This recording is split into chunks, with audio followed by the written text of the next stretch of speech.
I stood there in the hotel lobby, watching my own children walk away, laughing toward the elevator without a single glance back.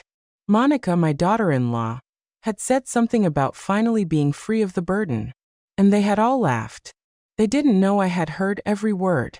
They didn't know I had paid for every cent of that reservation with the money I saved for 8 months, selling my pies on Sundays in the town square, and stashing coin after coin in a cookie tin I hid behind the canned beans. They also didn't know what I was about to do. But let's go back to the beginning, because it all started 3 weeks earlier on a Tuesday afternoon when the sun was warm through my kitchen window. I was preparing my afternoon coffee just like every day since I became a widow 4 years ago when my phone rang. It was my eldest son, Raphael, with that sweet voice he used when he needed something. "Mom, I have a wonderful idea," he said. And I felt that familiar flutter in my chest that always came when my children included me in their plans. "What do you think about us taking a family trip for the holidays all together? Like in the good old days?" His voice sounded so excited that I could almost see his smile through the phone. "I found a beautiful hotel on the coast, pools, restaurants, activities for the kids. It would be perfect, Mom." I set the coffee pot on the counter, feeling my eyes fill with tears of joy. It had been so long since I felt included, since I had been invited to anything more than a family dinner, where I sat quietly while they talked about their jobs, their trips, their plans. I was always the one who served, who cleared the dishes, who stayed in the kitchen while everyone else went into the living room. "That sounds wonderful, son," I replied, trying to keep my voice from cracking. "When would it be?" "The first week of January. 7 days, Mom. Imagine all of us, me, Monica, Diego, and Anna, the grandkids, and you, of course, like one big happy family." He paused and then added, "There's just one small detail, Mom. The hotel requires a single person to make the reservation. Could you take care of it? We'll transfer you the money afterward." Of course, it was always like this. I was the one who put my name on the line, who made the guarantee, who handled the paperwork while they had all the fun. But this time, I didn't mind. It was a chance to do something special for my family, to show them how much I loved them. "Of course, son, you can count on me." That same afternoon, I called the hotel. The receptionist had a kind, professional voice. "Golden Palms Hotel. How can I help you?" "I'd like to make a reservation for 12 people," I said, feeling my heart race. I had never organized anything so big before. "Perfect, ma'am. For what dates?" "From January 2nd to the 9th. I heard the clicking of her keyboard. "All right. That would be 5 family suites, all inclusive, with access to all activities. The total would be $4,200. I stopped breathing. $4,200. My pension was $800 a month. I had saved $800 selling pies for 8 months. I didn't have enough. "Ma'am, are you there?" "Yes. Yes. I'm sorry. Can I confirm the reservation and pay later?" "We need a 50% deposit to confirm, ma'am." $2,100. I couldn't sleep that night. I sat in my rocking chair, calculating and recalculating. I had $50 in cash, some savings I had set aside for emergencies, and my wedding ring. The ring my husband had given me 42 years ago with a small diamond that sparkled when the light hit it. The next day, I went to the downtown jewelry store. Mr. Jenkins, the owner, was an older man who knew my whole family. "Estella, how are you?" "I'm doing well, Mr. Jenkins. I came to ask what you'd give me for this ring." He examined it with his loupe, turning it between his wrinkled fingers. "It's a nice piece, Estella. I can give you $800. I felt as if I had been punched in the stomach. $800 for 42 years of marriage. But I thought about Raphael's smile, about the chance to have my whole family together and happy. "It's a deal." With the money from the ring and my savings, I called the hotel that same afternoon and paid the deposit. The reservation was confirmed in my name with my credit card as a guarantee. 5 family suites, 12 people, 7 days, all inclusive. Over the next few weeks, every time I spoke with Raphael or Diego, They asked me about the trip details but never mentioned the money. "We'll talk about that later," they would say. "The important thing is that we're all together." I continued to sell pies on Sundays, doing sewing jobs for my neighbors, saving every dollar I could to cover the final payment. My house became colder because I turned down the heat. I ate less meat, and I walked instead of taking the bus. All for that perfect family trip. 3 days before the trip, Raphael called me excitedly. "Mom, you don't know how much we're looking forward to these days. The kids are super excited. Monica already has everything packed. How are the hotel preparations?" "Everything's ready, son. Just the final payment left." "Oh yeah, of course. Well, we'll figure that out when we get there. The important thing is we have fun." The night before the trip, I finished paying for the reservation in full with my credit card. $2,100, my wedding ring, all my savings, plus the debt left on my card. But it was worth it. I was going to have 7 perfect days with my family. I had no idea what I was about to discover. The morning of the trip, I woke up before sunrise. I had packed my suitcase the night before, carefully folding each item, choosing my best dresses, the pearl necklace that was my mother's, and my comfortable walking shoes for the beach. I felt like a child before Christmas. It had been so long since I had something to look forward to with so much excitement. Raphael was supposed to pick me up at 7 a.m. We had planned to travel all together in 2 cars to the hotel, which was a 3-hour drive away. I put on my light blue dress, the one Diego always said made me look younger, and carefully put on some makeup. I wanted to look good for the family photos we would surely take. At 7:30, Raphael honked from the street. I grabbed my suitcase, locked the door, and walked to the car with a smile I couldn't wipe off my face. In the passenger seat, Monica, my daughter-in-law, was looking at her phone. In the back, my 2 youngest grandkids were playing on a tablet. "Good morning, family," I said as I got into the car, but only the kids replied with a, "Hi, Grandma." Distracted, Monica barely looked up for a second and mumbled something that sounded like a greeting. Raphael started the engine. "Are you ready for a perfect family vacation?" I asked, trying to start a cheerful conversation. "Yes, Mom," Raphael replied, but his voice sounded tired. "Monica, did you text Anna so they can follow us?" "They've already left. Diego drives like a turtle, so we'll probably get there before them." Monica answered without looking up from her phone. During the drive, I tried to talk several times. I asked them about Raphael's work, about their plans for the hotel, about whether the kids knew how to swim. The answers were monosyllabic, sighs and half-smiles that quickly faded. Monica kept texting, and every now and then she laughed at something she read on her screen. "Is it very funny?" I asked once, trying to be part of whatever was keeping her so entertained. "It's my friend's group chat," she answered without looking at me. "Things you wouldn't understand." I was quiet after that, staring out the window at the passing fields, the small houses, the trees that were just beginning to change color. I thought about all the pies I had sold to pay for this trip, about the nights I had stayed up sewing to earn a few extra dollars, about my wedding ring, which was now in a jewelry store safe. When we arrived at the hotel, my breath caught in my throat. It was even more beautiful than I had imagined from the photos online. Tall palm trees swayed in the ocean breeze. The gardens were perfectly manicured with flowers of every color.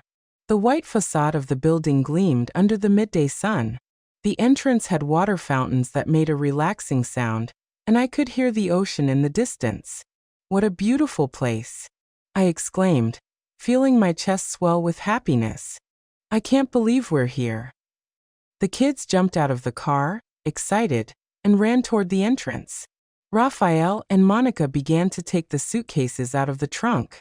At that moment, the second car arrived with Diego, Anna, and the rest of the family. My 17-year-old granddaughter, Mariana, was the only one who came to hug me. "Grandma, this place is incredible," she said, her eyes shining with excitement. "Did you see the pool? It's huge, and they say they have nightly activities and themed restaurants." "I know, honey. It's going to be a wonderful week," I replied, stroking her hair. At least someone shared my enthusiasm. We all went into the lobby, and I headed to the reception desk. It was a spacious and elegant area with marble floors that reflected the light from the crystal lamps, white leather sofas, and tropical plants in huge pots. The air smelled of fresh flowers and ocean breeze. "Good morning," I said to the receptionist, a young woman with a kind smile. "I have a reservation under the name Estella Williams." She typed on her computer and smiled. "Of course, Mrs. Williams. We were expecting you. 5 family suites, 7 nights, all inclusive for 12 people. Everything is in order." While she was preparing the keys and explaining the hotel services, I heard my sons talking quietly behind me. 5 suites. I heard Diego whisper to Rafael. "I thought you said it would be simpler."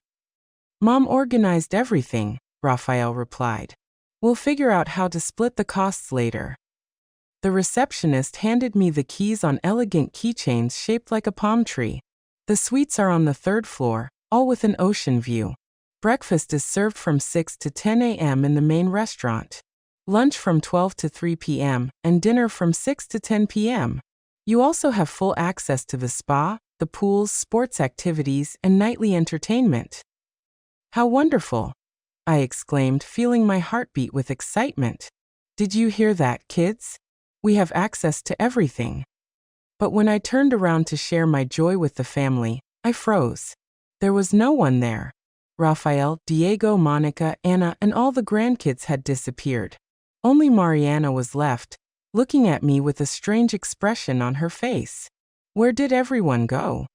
I asked, feeling my stomach drop. "They went to the elevators," she replied, biting her lower lip. "Dad said they were going to get settled in the rooms, and that we would meet up later." Without waiting for me, without the keys, Mariana didn't answer, but I could see in her eyes that she wasn't telling me something. We walked to the elevator area, but there was no sign of the family. We went up to the 3rd floor and walked down the hallway, looking for them, but it was as if they had vanished. "Mariana, what is going on here?" I asked, my voice trembling. She sighed and took out her phone. "Grandma, there's something you need to know. They're in the family group chat." And she stopped as if it was hard for her to continue. "What group chat?" "The one Dad, Uncle Rafael, Mom, and Aunt Monica made. It's called Drama-Free Vacation." Her voice became softer. "Grandma, they didn't want you to come on the trip." I felt as if the marble floor was shifting under my feet. "What do you mean they didn't want me to come?" "But Rafael invited me. He asked me to organize everything." Mariana showed me her phone with trembling hands. On the screen, I could see the group chat. The most recent messages said things that broke my heart into pieces. "We've arrived. The old lady took care of everything as usual. Perfect. Now we can enjoy ourselves without her watching us all the time. Did you see how excited she was at reception? How embarrassing. Well, at least she's useful for something. Let her stay in her room watching TV while we take advantage of everything." The words blurred in front of my eyes. I felt tears welling up, my throat closing. $2,100, my wedding ring, 8 months of work. Also, they could enjoy themselves drama-free without me. "Grandma." Mariana's voice sounded far away. "Grandma, are you okay?" No, I wasn't okay, but I wasn't defeated either. I stood there in the hotel hallway with the 5 keys hanging from my trembling fingers, while Mariana looked at me with tear-filled eyes. The messages from the group chat kept coming on her phone, each one like a dagger to my heart. "I hope she doesn't get all pushy about family dinners. Don't worry, Monica. If she gets too annoying, we'll just tell her she looks tired and that she should go rest. The important thing is that the kids have fun. She can do her own thing." I closed my eyes and took a deep breath. The hallway smelled of cleanliness and fresh flowers, but all I could taste was the bitter flavor of humiliation in my mouth. For 40 years, I had raised those children. I had sacrificed my dreams for theirs. I had sold my wedding ring to give them this perfect vacation, and this was how they repaid me. "Mariana," I said with a voice I didn't recognize, "how long has that group chat existed?" She looked at her phone, scrolling up to see older messages. Since Uncle Raphael suggested the trip, Grandma, look here. It says he created it the same day he called you. My granddaughter showed me the screen. There it was, clear as day. Group created on December 12th by Raphael Carter. The same day my son had called me with his sweet voice to invite me on the family trip of my dreams. I continued to read the older messages, each one worse than the last. I already talked to Mom. She fell for the whole story. She's sure she'll be able to organize it. You know how she is with technology. It doesn't matter. If she messes up, we'll fix it. The important thing is she pays. Great. A free vacation with no family drama. Just so we're clear. No all-together activities. Everyone for themselves. The words became blurry from the tears. I could no longer hold back. But there was something else. More recent messages that made me understand the magnitude of their betrayal. Did you confirm that the hotel allows changes to the reservation? Yeah. Diego asked at reception. Since it's under Mom's name, she can make changes. Perfect. Tomorrow we'll convince her to transfer the rooms to our names just in case. And on the last day, we'll tell her there was a billing error, and that the hotel needs someone else to take care of the payment. There it was. Not only had they planned to ignore me during the trip, but they also intended to leave me with the entire debt at the end. They had used me to organize and pay for their perfect vacation. And then they planned to abandon me with the bill. Grandma. Mariana gently touched my arm. What are you going to do? That question echoed in my mind. What was I going to do? The oldest Estella would have cried in silence, swallowed the humiliation, and pretended she hadn't seen anything. She would have spent the 7 days locked in her room, ordering room service so as not to bother the family in the restaurants, watching TV while they enjoyed the pool, the spa, and the nightly activities that I had paid for. But something had changed inside me. Maybe it was seeing my wedding ring disappear into the jeweler's hands. Or maybe it was those 8 months of waking up before sunrise to make pies and sell them in the town square. Maybe it was the realization that my own children saw me as a walking wallet, useful for paying and organizing, but a nuisance to include. I don't know yet, honey, I replied to Mariana, wiping my tears with the back of my hand. But I'm not going to stand here and cry. We walked to my suite. It was beautiful, with a king-size bed covered in pristine white sheets, a balcony with a direct ocean view, and a marble bathroom with a deep tub. Everything I had dreamed of for months while saving every cent. But now it felt empty, like a stage set for a play where I was just the financier, not the star. I sat on the bed, and Mariana stood by the window looking out at the beach, where I could already see some family members. Raphael and Diego were in the pool with their kids. Monica and Anna were having cocktails under an umbrella. They were all laughing and enjoying themselves as if nothing had happened. You know what hurts the most? I said to Mariana. It's not the money or even the fact that they lied to me. It's that I thought we were finally going to be a real family, that we were going to make beautiful memories together. Mariana turned around, and I saw that her eyes were red. Grandma, I tried to tell them it was wrong. When Dad added me to the group, I told them it wasn't fair to you, but they said I didn't understand that sometimes adults have to make difficult decisions. Difficult decisions. That's what I was to them. A difficult decision. At that moment, my phone rang. It was a message from Raphael. Mom, we've settled in. We're going to have lunch at the beach restaurant. If you want, you can order room service. See you at dinner. Liars. I knew perfectly well they had planned to have lunch without me. But this time, instead of feeling hurt, I smiled. Tell your dad thank you very much, but I have other plans. And I wasn't lying. I did have other plans. Plans that were taking shape in my mind with a clarity that surprised me. That afternoon, while my family enjoyed the beach with the money I had paid, I was busy making some very important calls. First stop, my bank. Second stop, the hotel reception. Third stop, my lawyer. Because if my children thought they were going to play games with me, they were very wrong. The game had just begun. And this time I had all the cards. That afternoon, while my family had fun on the beach, believing they had found the perfect formula for a free vacation, I was in my room executing my own plan. I had learned over 65 years that patience is the most powerful weapon a woman can have, especially when she is underestimated. My first call was to the bank. After navigating a maze of automated options and waiting for 20 minutes, I finally managed to speak with a human representative. National Bank, this is Carmen speaking. How can I help you? Good morning, Carmen. My name is Estella Williams. I need to report a possible fraud attempt on my credit card. Of course, Mrs. Williams, can you provide me with your card number and date of birth to verify your identity? After confirming my information, I explained the situation, choosing every word carefully. Carmen, I have reason to believe that a family member is going to try to dispute legitimate charges that I made on my card, specifically a hotel reservation for $4,200 that I personally authorized and paid for. I understand your concern, Mrs. Williams. Do you have any evidence of this potential fraudulent dispute? Yes, I have all the reservation documents, payment confirmations, and witnesses who can corroborate that I authorized all the expenses. Furthermore, my granddaughter heard my son on the phone today talking about disputing these charges. Carmen made a note of everything and explained the procedure.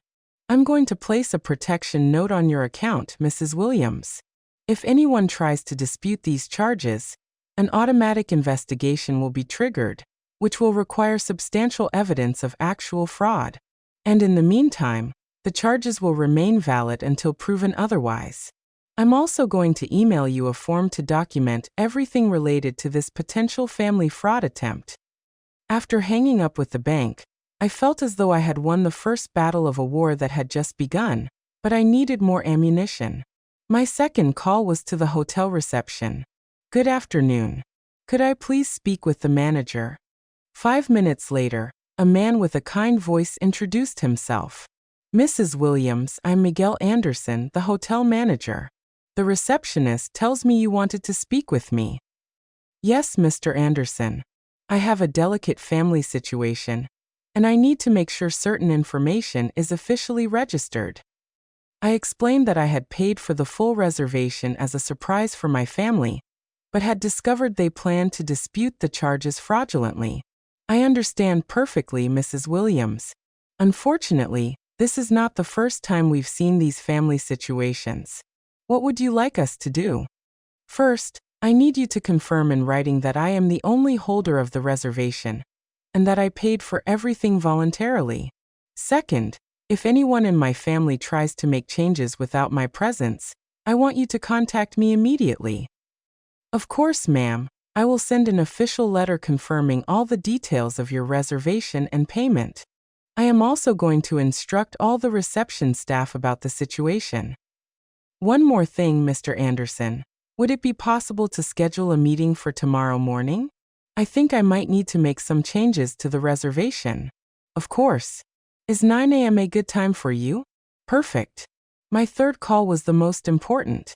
I found the number for Mr. Jenkins, the lawyer who had helped my husband with his will and had handled some minor family matters over the years. Jenkins and Associates. Good afternoon. Good afternoon. Is Mr. Jenkins in? This is Estella Williams. Mrs. Williams, it's a pleasure to hear from you. Mr. Jenkins is with a client, but I can interrupt him if it's urgent. It's urgent. 3 minutes later, the familiar voice of Mr. Jenkins filled the phone. Estella, how are you? Is everything okay? No, Mr. Jenkins, nothing is okay. I need urgent legal advice. I told him the whole story. The trip, the group chat messages, the plan to dispute the charges, everything. Mr. Jenkins listened without interrupting, making occasional sounds of disapproval. Estella, this is very serious. What your children are planning constitutes financial fraud and elder abuse. Elder abuse? Yes. Using deceit to obtain financial benefits from a senior citizen is a federal offense. Furthermore, disputing legitimate charges is bank fraud. What can I do? A few things. First, it's good that you've already contacted the bank. Second, I'm going to email you a document that I want you to sign and have notarized. It is a sworn statement that you voluntarily paid for all the trip expenses. Is there a notary at the hotel? Most large hotels have notary services for guests. Ask the manager. What else can I do? Estella, I have to ask you something important. Do you want to take legal action against your children? The question hit me like a punch to the stomach. Legal action against Rafael and Diego, the children I had raised, who I had cared for when they were sick, for whom I had sacrificed so much. I don't know, Mr. Jenkins. I just want them to stop. I understand, but I want you to know that you have options. You can sue them for fraud. You can change your will. You can take steps to protect your assets. Think about it. After hanging up with Mr. Jenkins, I sat in silence for several minutes. The sun was beginning to set, painting my room in golden colors. I could hear the happy voices of my family returning from the beach, laughing, talking about their plans for dinner.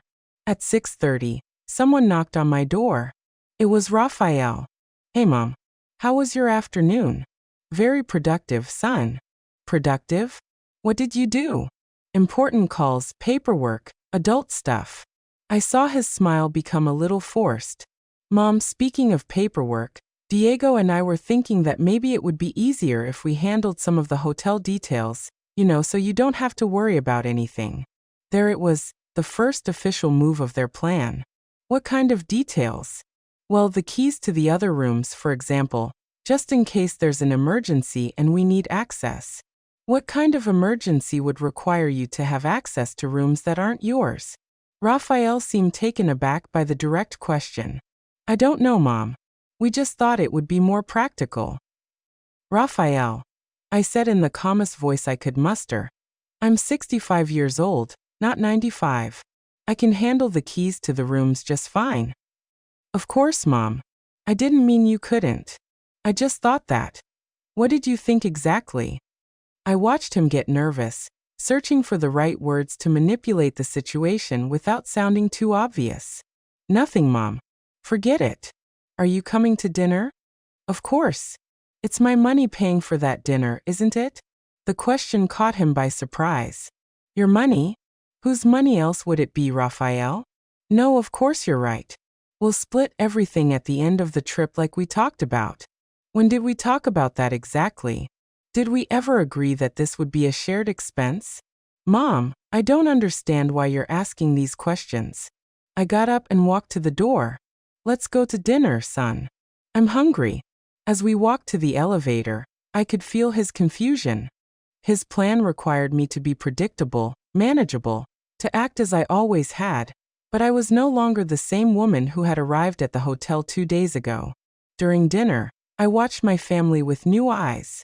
I saw how each of them enjoyed the food I had paid for, the expensive drinks they ordered without a second thought, the multiple desserts they got on a whim. I saw how they talked about their plans for the next day as if I weren't there, as if my presence were optional. But I also saw something else. I saw Mariana watching me with worried eyes, understanding that something had changed in me. I saw my younger grandkids genuinely enjoying the trip, knowing nothing about the adults' betrayals, and I realized something important. Not everyone at that table had betrayed me. That night, after everyone had gone to their rooms, Mariana came to see me as we had agreed. Grandma, what is going on? Dad seemed really weird during dinner. He seemed weird because his plan isn't working out as he expected. I told her about my calls that day, about the measures I had taken to protect myself, about the meeting I had scheduled with the hotel manager in the morning. Are you going to cancel the trip? She asked, her eyes wide. No, honey. I'm going to do something much better. What? I smiled. And for the first time in days, it was a genuine, not a forced smile. I'm going to give them exactly what they deserve. At 5 a.m., I was already awake. Not because I had set an alarm, but because my body had developed the habit of waking up early during those months of selling pies. But this time, instead of feeling the familiar weight of exhaustion and obligation, I felt a strange sense of energy I hadn't felt in years. Today was the day everything would change. I took a shower calmly, put on my best outfit, the navy blue suit I had bought for my husband's funeral, but had never had an opportunity to wear on an important occasion, and went down to the restaurant. It was 6:30, and the place was almost empty. Perfect. I needed quiet to review my notes one more time. As I sipped my coffee and looked over the documents Mr. Jenkins had emailed me early in the morning, I saw Miguel Anderson, the hotel manager, come in. He was a man in his 40s, elegant with that warm professionalism that characterizes people who truly understand service. "Mrs. Williams, good morning. Did you sleep well?" "Very well, thank you. Could we move our meeting up? There are a few things I would like to discuss before my family wakes up." "Of course.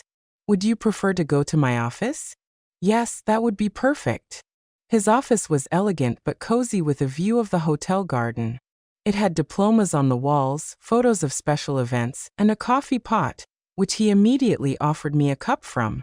"Mrs. Williams, last night I reviewed your case with my legal team. We want to make sure we completely understand the situation." "Your legal team?" "Yes.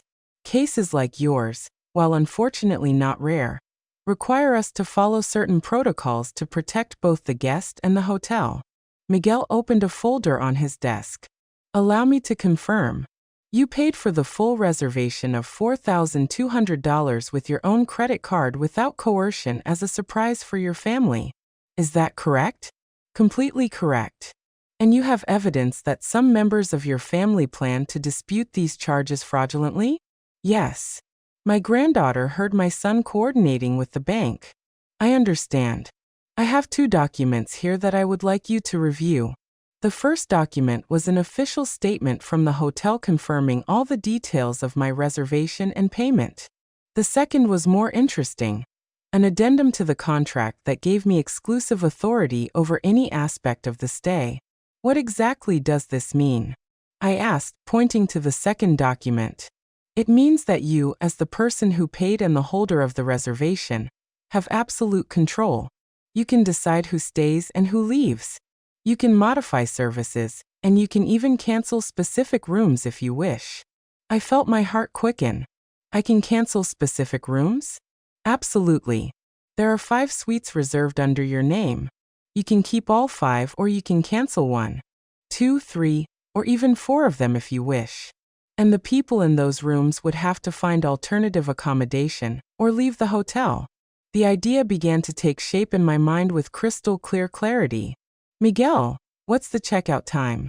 "Normally at 12 noon, but we can be flexible depending on the circumstances." "And if someone needs to leave before that time, is that also possible?" "Yes." "Are you considering making changes to the reservation?" I was silent for a moment, looking out the window at the gardens where the groundskeepers had already started working. It was early, but the day promised to be beautiful, sunny, and perfect for the beach. The kind of day my family had planned to enjoy entirely at my expense. "Miguel, I want to make some changes, but I need them to be executed exactly as I'm about to explain." "Of course, I'm all ears." "I want to cancel 4 of the 5 suites." Miguel raised his eyebrows slightly, but maintained his professional expression. "Which ones specifically?" I took out my notebook where I had written down the room numbers. "Suites 301, 302, 304, and 305. I want to keep only 303, which is mine." "Understood. And when do you want these cancellations to be effective?" "Today, but not immediately. First, I want you to block access to those rooms at 10 a.m. Their key cards will stop working. And then at 11 a.m., I want hotel staff to go to those suites to inform the guests that they must vacate the rooms before noon due to changes in the reservation." Miguel took notes as I spoke, not judging and completely professional. "Are there any specific instructions I should give to the staff?" "Yes, they should explain that the reservation holder, which is me, decided to modify the stay. That it is not the hotel's fault, but a personal decision of the person who paid for the reservation. And if they ask where they can find me to speak with me, you can tell them that I'm available in Suite 303, but only if they come to speak civilly. If there are shouts, threats, or disrespect toward the hotel staff, you have instructions to contact security." Miguel finished writing and looked at me with a mix of admiration and curiosity. Mrs. Williams, may I ask what led you to this decision? Miguel, do you have a family? Yes, a wife and 2 young children. Do you love them? Of course. Would you do anything for them? Without a doubt. And what if they betrayed you? What if you found out they were using you? That they were embarrassed by you? That they planned to scam you? Miguel was silent for a moment. I think I understand. For 40 years, I raised my children. I fed them, clothed them, and cared for them when they were sick. I worked to give them an education. I sacrificed my dreams for theirs. And now, when I thought we could finally enjoy some time together as a family, I discover that they see me as a useful nuisance for paying bills. I'm so sorry, Mrs. Williams. Don't apologize, Miguel. This isn't sadness. This is liberation. I signed all the necessary documents, including the sworn statement that Mr. Jenkins had prepared. Miguel called a notary from the hotel who arrived in 10 minutes to make everything official. One last thing, I said to Miguel when we finished. Could you please have a cab ready for 12:30? For how many people? Just for 2, my granddaughter Mariana and me. Are you going to the airport? No, we're going to another hotel, one where we can truly enjoy a vacation. Miguel smiled for the first time during our meeting. It will be my pleasure to help you with that, too. When I returned to my room, it was 8:30. My family was surely awake, planning another perfect day without including me. But this time, things would be different. I sat on the balcony with a cup of fresh coffee that I had ordered from room service and waited. At 9 o'clock, I would receive the first message from Mariana with the conversations from the secret group chat. At 10 o'clock, their key cards would stop working. At 11 o'clock, the hotel staff would knock on their doors, and for the first time in my life, I would be in complete control. My phone vibrated. It was a message from Raphael. Mom, we're going to breakfast. Are you coming? I replied, no thanks. I have other plans for today. What plans? You'll see, son. You'll see. I looked at my watch. It was 9:55. In 5 minutes, the countdown would begin, the moment my family would discover they had seriously underestimated the woman who had given them life. And honestly, I couldn't wait to see their faces. At exactly 10 o'clock, my phone vibrated with the first message from Mariana. It was a screenshot of the secret group chat sent just a few minutes earlier. Perfect plan for today. Beach all morning, spa in the afternoon. The old lady will surely stay in her room like yesterday. Great. After lunch, we'll talk to reception to get control of the other rooms. Did you confirm with the bank, Diego? Yes. The dispute process should be ready this afternoon. By tomorrow, we won't have to worry about the expenses anymore. Each message was another confirmation that I had made the right decision. There was no doubt, no guilt, no room for regret. They had chosen this path. At 10:30, another message from Mariana. Grandma, they're all at the pool. Dad just said that after lunch, he's going to reception to sort out the rooms. I also heard Aunt Monica say that today is the last day they have to pretend everything is fine. The last day they had to pretend as if being with me was an unbearable performance that was finally coming to an end. I poured myself another cup of coffee and sat comfortably in the armchair by the balcony. From there, I could see the pool where my family was enjoying themselves. Raphael and Diego were in the water with some of the grandkids. Monica and Anna were having cocktails under an umbrella, all laughing, relaxed, happy, making the most of the vacation I had paid for while they planned to betray me. At 10:55, my phone rang. It was Miguel. Mrs. Williams, the system is ready. In 2 minutes, the key cards for suites 301, 302, 304, and 305 will be deactivated. Perfect. Miguel, is your staff ready for what's to come? Completely. We have the security team on standby, and we've already briefed the housekeepers on how to handle the situation with diplomacy, but firmness. Excellent. I'll see you in 1 hour. I looked at my watch. 9:58, 9:59, 10 o'clock. At that very moment, my family's key cards had just become useless pieces of plastic. They wouldn't be able to get into their rooms, access their belongings, change their clothes, or take a shower after the pool. I waited. It didn't take long. At 10:07, I saw Anna get up from her chair by the pool and walk toward the elevators. She was probably going to get something from her room. At 10:11, my phone vibrated with an urgent message from Mariana. Grandma, Mom is yelling at reception. She says her key card isn't working. 3 minutes later, another message. Now they're all there. Dad is very upset. The receptionist is explaining something to them, but I can't hear well from here. At 10:20, Raphael called me. His voice was tense, controlled, but I could hear the panic underneath. Mom, there's a problem with the rooms. The key cards aren't working. Could you come down to reception to help us fix it? What kind of problem? We don't know. The receptionist says there's a change in the reservation, but that's impossible because no one has changed anything. How strange, I replied with the most innocent voice I could muster. Are you sure you haven't changed anything? Of course not, Mom. Could you come? We need to sort this out quickly, because the kids want to go back to the rooms. I'm a little busy right now, son, but don't worry. I'm sure it will be sorted out soon. Busy with what? Important things. I hung up before he could respond. At 10:45, Mariana sent me another message. Grandma, the hotel manager is talking to Dad and Uncle Raphael. They look very worried. Aunt Monica is arguing with the receptionist. At 10:58, my phone rang again. This time it was Diego. Mom, we need you to come to reception now.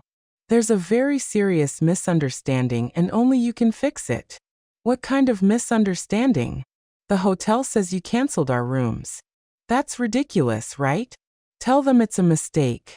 Why would it be ridiculous? Diego, what do you mean why? Because there's no reason for you to cancel our rooms. There isn't. There was a long silence on the other end of the line. Mom, what's going on? I'm sure Miguel explained it to you very well. Miguel, you know the manager? Of course. We had a very productive meeting this morning. Another silence. When Diego spoke again, his voice had changed completely. Mom, you canceled our rooms. Yes. Why? Because I can. And I hung up. At exactly 11 o'clock from my balcony, I saw the hotel staff walking toward the pool area. There were 3 of them, Miguel, a woman who seemed to be from guest services, and a security guard in plain clothes. I saw them approach my family. How Miguel spoke with Raphael while pointing toward the hotel. I saw the expressions of shock, confusion, and then anger on my children's and daughters-in-law's faces. I saw how the grandkids, not understanding what was happening, went up to their parents looking for explanations. At 11:05, someone knocked on my door forcefully. It wasn't the polite knock of a social visit. It was hard, urgent, desperate knocking. I opened the door and there they were, all 4 of them. Raphael, Diego, Monica, and Anna. Their faces were a collage of emotions. Fury, confusion, panic, disbelief. Behind them in the hallway, I could see some of my grandkids waiting with their beach bags in their hands. Can you tell me what the hell is going on? Monica yelled before I could say a word. Good morning to you too, I replied calmly, stepping aside so they could come in. Don't give me that attitude, Estella, Monica continued. The hotel says you canceled our rooms. It's ridiculous. Why is it ridiculous? Because we're your family. That's what I thought. Raphael stepped forward, trying to use his most conciliatory voice. Mom, there's clearly a misunderstanding. Let's go down to reception and clear all of this up. There is no misunderstanding, Raphael. I canceled your rooms because you are no longer welcome on my trip. Your trip? Anna looked genuinely confused. I thought it was a family trip. I thought so too, until I discovered that you don't consider me family. Diego frowned. What are you talking about? I took out my phone and showed them the screenshots of the secret group chat that Mariana had sent me. I watched their faces fall as they read their own messages. Raphael tried to find the words. This isn't what it looks like. It's not. Then explain to me what free vacation with no family drama means, Raphael. The silence in the room was deafening. The four of them looked at each other, searching for an explanation, an excuse, a way out of the hole they had dug for themselves. Mom. Diego finally spoke. I understand you're upset, but you can't leave us without rooms. We have small children. The same children you were going to keep away from me by hiring a nanny. That was. And what about the bank, Diego? Have you already started the dispute of the charges? Diego's face went completely pale. How? How do you know? I know everything. I know about the group chat. I know about your plans to take control of the reservation away from me. I know about the fraudulent dispute you were planning to make with the bank. I know everything. Monica slumped into the armchair, covering her face with her hands. Anna looked as if she was going to be sick. Rafael and Diego stood in the middle of the room like children who had been caught stealing candy. So, I said in a voice that sounded strangely calm, even to me. Here are your options. You can take your things, which the hotel staff has already so kindly packed. You can call a taxi, and you can go find another hotel where you can pay for your own vacation. Or what? Rafael asked in a trembling voice. Oh, nothing. That's your only option. You can't do this, Monica yelled, getting up from the armchair. We're your family. You can't abandon us. I looked directly into the eyes of the woman who for years had tolerated my advice with fake smiles, who had talked behind my back, who had turned my son against me. Monica, I said with a calm that surprised me. Who abandoned whom first? And in that moment, I saw in her eyes that she knew exactly what I was talking about. The war had ended before they even knew it had begun. The silence that followed my question was devastating. I could hear the air conditioner running, the distant voices of other guests in the hallway, the gentle sound of the waves reaching the beach. But in my room, the silence was so dense it seemed to have its own weight. Rafael was the first to try to recover. Mom, this is crazy. You can't be serious. Do I look like I'm joking? But the kids, what are the grandkids going to think? For the first time since this confrontation began, I felt a pang in my chest. My grandkids, the only innocents in this whole betrayal. The grandkids are going to think that their parents made very poor decisions, and now they have to face the consequences. You're destroying this family, Anna cried, tears streaming down her cheeks. No, Anna. This family destroyed itself when you decided that I was an obstacle instead of a valuable member. Diego came toward me with his hands out in a pleading gesture. Mom, please. I know we made mistakes, but we can fix it. We can talk now. You want to talk after months of planning this deception? It wasn't months, Rafael murmured. No, the group chat was created the same day you invited me on the trip, Rafael. The same day. I watched him collapse internally. There was no way to deny the evidence anymore. Okay, Monica said, standing up with an expression of fury she no longer tried to hide. You want to be the martyr? You want to have your dramatic moment? Fine, but don't expect us to come running back when you feel lonely again. Her words were designed to hurt me, to make me reconsider, to trigger that part of me that had always been afraid of being alone. Monica, I said, walking to the door and opening it. I would rather be alone than be accompanied by people who despise me. We don't despise you, Diego exclaimed. No. Then explain to me what getting rid of the burden and the last day we have to pretend everything is fine means. Diego opened his mouth to reply, but no sound came out. At that moment, Mariana appeared in the doorway. She had been waiting in the hallway with the other grandkids, but she looked clearly distressed. What's going on? She asked in a small voice. The kids don't understand why we have to leave. My heart broke a little more. This girl, my granddaughter, who had shown me the messages, who had been my ally in this discovery, now she would have to leave too. Mariana, I said softly, come here. She came closer and I took her hands. Honey, your parents and I have very serious differences. They are going to have to leave the hotel. But why, Grandma? I looked at Diego, her father, wondering if he would finally have the courage to tell his own daughter the truth. Why? Diego said in a broken voice. Dad made some very big mistakes. Mariana looked at her father. Then she looked at me. And in her eyes, I saw a comprehension that went beyond her 17 years. Does it have to do with the group chat? Everyone froze. Anna turned to her daughter with a panicked expression.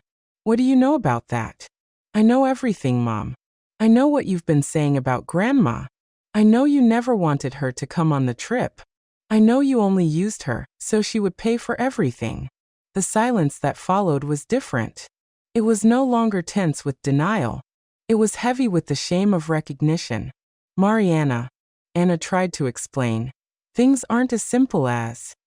Yes, they are. Mariana pulled her hands from mine and turned to her parents.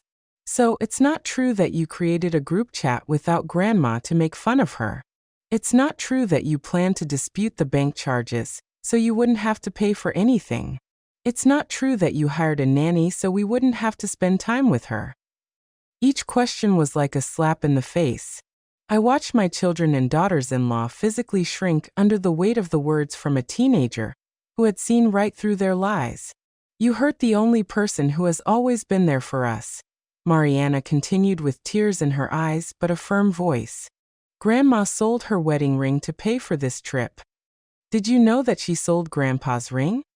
Raphael slumped into a chair as if his legs could no longer support him. You sold your ring? Diego looked sick. We didn't know, Raphael said. Because you never asked. You assumed I had infinite money for your whims. Monica, who had been quiet during Mariana's speech, finally spoke.